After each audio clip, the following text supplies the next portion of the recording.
Allez, salut les amis, c'est parti pour la matinale du lundi. Il est 11h41. On commence directement par Bitcoin sur le daily. Laissez-moi fermer ceci. Donc, toujours fully aligned à la baisse, malgré ce pump matinal.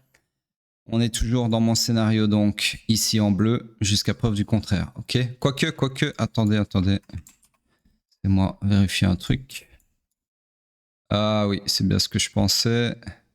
Ok, donc l'indicateur n'est pas capable de reconnaître quand une bougie casse à la fois le bas et le haut de la bougie précédente, ce qui mène à un changement d'order flow, c'est-à-dire un choc. Donc ici, l'order flow que vous voyez là n'est plus valide puisqu'on vient de retourner l'order flow à la hausse. Donc là, mon point de choc qui sera affiché avec une latence sur la bougie de demain, je l'indique déjà. Donc en jaune, hop, comme ceci, hop, tac, voilà.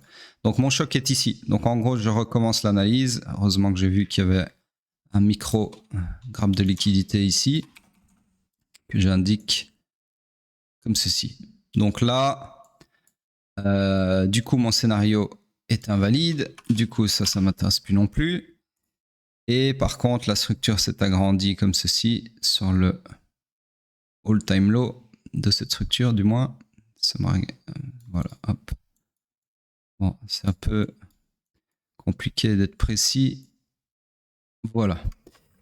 Sur ce, on recommence. Donc, order flow haussier dans une structure swing baissière. Ceci, c'est plus valide, c'est en retard, d'accord. Et les limites de l'indicateur, malheureusement. Donc, du coup, nous sommes dans le swing pullback. On cherche désormais des longs.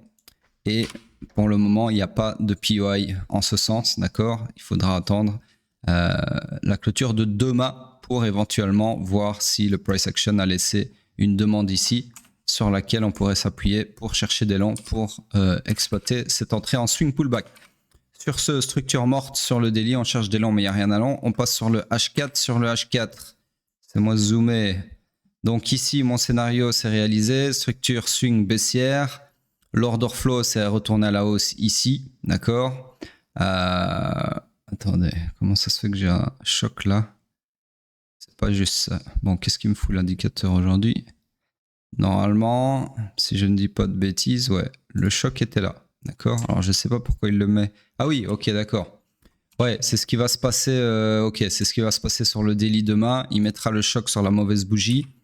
Mais le choc est ici. Encore une fois, pour la même raison, limite de l'indicateur, on a cassé, comme sur le daily, le haut et le bas de la bougie précédente. Du coup, le choc qui était censé au final même pas être ici, en fait, c'est moi vérifier. Si, c'est là. Qui était censé être ici, ben, il le met une bougie après. D'accord. Donc ici. Bref, c'est pas grave. Au moins, vous savez pourquoi. Donc, tout ça pour dire que mon scénario s'est réalisé parfaitement. Ceci, je cache. Ça appartient au daily, hop, et je vais le remettre quand même sur le H4, mais de façon précise, comme ceci. Faire qu'il n'apparaisse pas sur le daily. Voilà, hop. Voilà, donc exactement la même configuration que sur le daily au final, d'accord. Sauf qu'ici, on a potentiellement dans 2h15 un POI qui va se confirmer sur lequel on pourra s'appuyer pour chercher des longs. Alors ça m'intéresse plus, bien évidemment. Donc un POI H4, de toute façon je vais pas le tracer maintenant. Donc en gros, on peut avoir ça dans 2 heures. Alors target, évidemment, la supply est d'en face. Donc ça c'est le scénario que je pourrais vous tracer dans 2 heures, par exemple, ok, comme ceci. Pour le moment, je peux rien vous tracer puisqu'il n'y a aucune confirmation. On attend la clôture de la bougie en cours. Donc voilà, en tout cas, c'est très propre, très bullish, puisque là, on a ce que j'appelle un combo, c'est-à-dire, on l'a aussi sur le daily, mais sur le daily, c'est moins prononcé, donc je préfère en parler sur le H4, c'est-à-dire un combo, grappe de liquidité suivi d'un V-shape recovery qui provoque un retournement d'order flow, donc sous-entendu pour aller dans le sens inverse, d'accord. Donc là, très bullish. Prochain arrêt pour moi, minimum le high ici, d'accord, qui constitue de l'inducement vers le supply ici que j'ai effacé. Donc en gros, les 111K et des poussières, ok, 111 400. Donc voilà, très bullish ce grappe de liquidité ici. C'est assez propre. Maintenant, on va descendre sur le M15. Alors, le M15, lui, s'était perpétué à la baisse. Oups, ici, comme ceci. Hop, in extremis, je vérifie, ouais, in extremis. Et vient de se retourner à la hausse, du coup, ici. D'accord? Donc, nous sommes dans une structure swing haussière. Tout ceci, ça ne m'intéresse plus. Bien, sur le M15, pour faciliter justement la bullishité qu'on a sur le H4 et le daily. Donc tout ça pour dire que l'order flow est également haussier, donc on est fully aligned à la hausse, pas encore de structure interne. POI le plus proche du price action pour chercher des longs, c'est celui-ci. Hop, comme ceci, d'accord? Donc là, éventuellement, vous pouvez chercher un truc comme ça. Et ce qui est intéressant, c'est que si je trace, alors on va vérifier, mais si je trace 4, hop ici. Ah ouais, non, il est plus bas, ok. Je pensais que ça s'était confondu dans la future demande H4 si elle se valide, mais au final pas. Donc voilà. En tout cas, c'est tout pour Bitcoin pour le moment. Belle remontada ce lundi matin, belle configuration pour amorcer des scénarios longs, potentiellement un bottom local, d'accord. Et on passe sur le pétrole. Le pétrole en daily. Donc ici, le pétrole, structure swing baissière, structure interne haussière, order flow haussier. On est toujours dans le iron final du swing pullback. On cherche toujours des longs. On est toujours dans mon scénario ici présent, d'accord, qui se déroule parfaitement pour le moment du moins. Donc toujours en train d'attendre sa réalisation. Sur ce, on passe sur le H4. Le H4, structure swing haussière, structure interne, il n'y en a pas. Order flow haussier, donc fully aligned à la hausse. Ici aussi, on est toujours dans mon scénario H4. On n'a pas eu de mitigation de la demande, mais en tout cas, on a l'air de se diriger vers la target qui, à mon avis, va être atteinte aujourd'hui. Donc voilà, pour le moment, tout se passe comme prévu. Ici, on a eu un scénario intermédiaire qui s'est réalisé, enfin, qui s'est ajouté au scénario principal. Donc en gros, un truc comme ça. Oups, non, là, j'ai tracé n'importe quoi. Hop, comme ça. Un truc comme ça que vous auriez pu jouer, d'accord? Donc scénario intermédiaire. Sur ce, je l'efface, pas encombrer le graphique pour rien. Surtout que je ne l'ai pas tracé en temps et en heure. Sur ce, on passe sur le M15. Le M15, lui, alors, il s'est perpétué à la hausse pour favoriser ce pump en cours. Hop. Du coup, on se retrouve dans une nouvelle structure haussière comme ceci. Hop. Je récupère ceci. Donc, order flow, il est où mon order flow? Il est toujours là, il est hors structure. Donc, en gros, toujours fully align à la hausse, puisque order flow et structure sont haussiers, pas de structure interne pour le moment. Donc, on peut, comme sur Bitcoin, à peu de choses près, chercher des longs sur ce POI ici. Moi, juste raccourcir. Allez, hop. Voilà. Donc, ici, vous pouvez chercher des longs. Si j'arrive à prendre mon outil comme ceci. Sur ce, c'est tout pour le pétrole. On passe sur Hype. Mon petit déj arrive. Daily. Alors, j'en profite pour dire que j'ai tiré au sort le gagnant de un mois de mentorat, ok, pour le retweet, les retweets journaliers. Donc, allez voir sur Twitter. Je l'ai annoncé là-bas. Ça m'évitera de courir après le gagnant pendant 10 piges. Sur ce, Hype en daily. Donc ici, toujours pareil, toujours fully aligned à la hausse, mais toujours rien à long, toujours dans une structure morte. On passe sur le H4. Sur le H4, toujours fully aligned à la hausse aussi. On cherche toujours des longs. Les deux scénario principal et scénario intermédiaire, enfin secondaire plutôt, en train de se réaliser tous les deux plutôt pas mal. Donc voilà, à voir si on va effectivement profiter de ce pump, de cette configuration bullish sur Bitcoin pour rallier les targets sur les alts et donc sur Hype ou pas. Donc voilà, en tout cas, pour le moment, rien de plus à dire. On passe sur Bitcoin sur la clôture en weekly, très importante. Donc ici, la clôture, ah oui, bah là, très bearish, ok, pour le coup. Alors, on va analyser ça ensemble.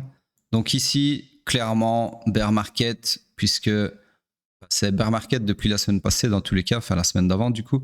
Mais on a ici, la semaine où j'ai annoncé le bear market, c'est celle-là, mais on avait un petit espoir parce qu'on avait clôturé un choc sur mèche, d'accord, qui pourrait qui pouvait remettre en cause la pertinence de l'order flow baissier et donc de l'entrée en bear market. Chose qui n'est plus du tout sur la table puisque la semaine qu'on vient de clôturer, elle a confirmé un follow-through, c'est-à-dire un corps de bougie qui a clôturé sous le point de choc. D'accord? Donc là, il n'y a plus du tout de doute sur la pertinence de l'order flow baissier. Nous sommes bel et bien dans un bear market. Maintenant, est-ce que c'est un order flow baissier qui s'est mis en place pour faciliter la mitigation de cette demande pour ensuite partir, retourner sur un bull run à la cassure ici du all-time high? Moi, pas savoir, d'accord? Pour le moment, c'est sûr qu'on a une petite remontada en cours après un sweep du lot de la semaine précédente, d'accord? Donc c'est ça, hein, le sweep qu'on a vu, c'est très important de le voir ici, c'est qu'on a un graphe de liquidité sous le lot de la bougie qui vient de se clôturer. Donc là, potentiellement, on peut se dire qu'après avoir raclé le bas de la bougie de la semaine passée, on peut aller chercher le haut, d'accord? Et juste après, il y a quoi? Il y a un FVG énorme ici. Donc voilà, c'est une zone, en gros, la zone intéressante, ça serait ici, ok? Plus ou moins. Pour ce relief rallye, ok? Ce rallye de soulagement.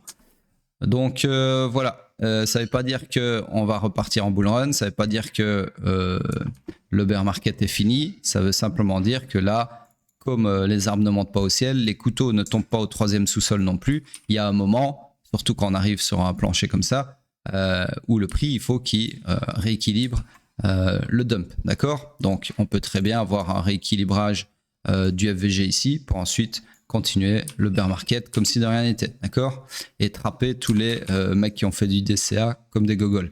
Maintenant, ça ne veut pas dire non plus que faut pas chercher des longs ici. Bien sûr que sur les low time frame, vous pouvez chercher des longs ici. C'est même fortement conseillé. C'est le but, hein. C'est pas parce qu'on est en bear qu'il faut chercher que des shorts, ok? Donc voilà. En tout cas, ceci, j'enlève ce graphe de liquidité qui m'intéresse plus. Hop. Donc le petit déj est arrivé, je regarde s'il n'y a rien d'autre d'important à dire, laissez-moi regarder, tac tac tac. Non, je pense que c'est tout, donc continuez de retweeter le tweet annonciateur de la matinale pour gagner un mois de mentorat le mois prochain, 1er octobre, tirage au sort. Sur ce, laissez vos commentaires sur YouTube également. Je regarde, j'ai l'impression que j'ai oublié un truc intéressant. Ah bah oui, putain, il me semblait bien. C'est le petit déj à côté de moi qui m'a perturbé, j'ai oublié bien évidemment le scénario confirmé, les amis. Donc là, on vient de confirmer non seulement un order flow baissier pertinent, et donc un bear market plus que solide, mais également un POI sur lequel, je vous le donne en 1000, on peut chercher notre premier, laissez-moi regarder, clôture, voilà, notre premier short long terme de ce bear market, d'accord? Alors la target, bah, ça peut pas être plus bas que le strong low. De toute façon, je vous avais déjà fait une simulation de ce scénario, je pense hier ou avant-hier, peu importe, mais que je ne pouvais pas encore tracer, mais là je peux le tracer, d'accord?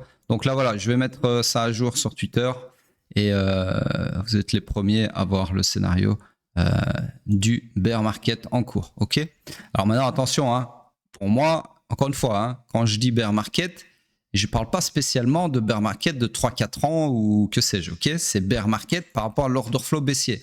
Maintenant, la durée, j'en sais foutre rien, ok? Il y a des bear markets pour moi qui peuvent durer quelques mois, quelques semaines ou quelques années. Ça, je m'en branle. En fait, c'est pas ça mon but dans la vie. Mon but dans la vie, c'est pas de timer le market, c'est de timer les retournements techniques, d'accord? Et donc, encore une fois, pour les nouveaux qui comprennent pas pourquoi je parle de bear market aussi souvent, c'est parce que vous n'avez pas regardé la vidéo la plus visionnée de cette chaîne. Donc, je vous invite à aller le faire et vous comprendrez pourquoi, selon moi, nous sommes à l'aube d'un bear market qui est confirmé, de mon côté en tout cas. Donc voilà, maintenant, la grosse question, c'est est-ce que, je le répète, hein, mais est-ce que c'est un mini bear market qui va peut-être aller même jusqu'ici, jusqu'au strong low, d'accord? Pour ensuite repartir sur un bull, j'en sais rien, ok? Donc voilà, de toute façon, tant que ceci tient, il y a encore de l'espoir entre guillemets pour les permabulls. Maintenant, si on perd le strong low ici, là c'est honnêtement, ce sera du déni en plein si vous êtes toujours sur vos positions crypto. Sur ce, je vous laisse là et je vous dis à plus tard.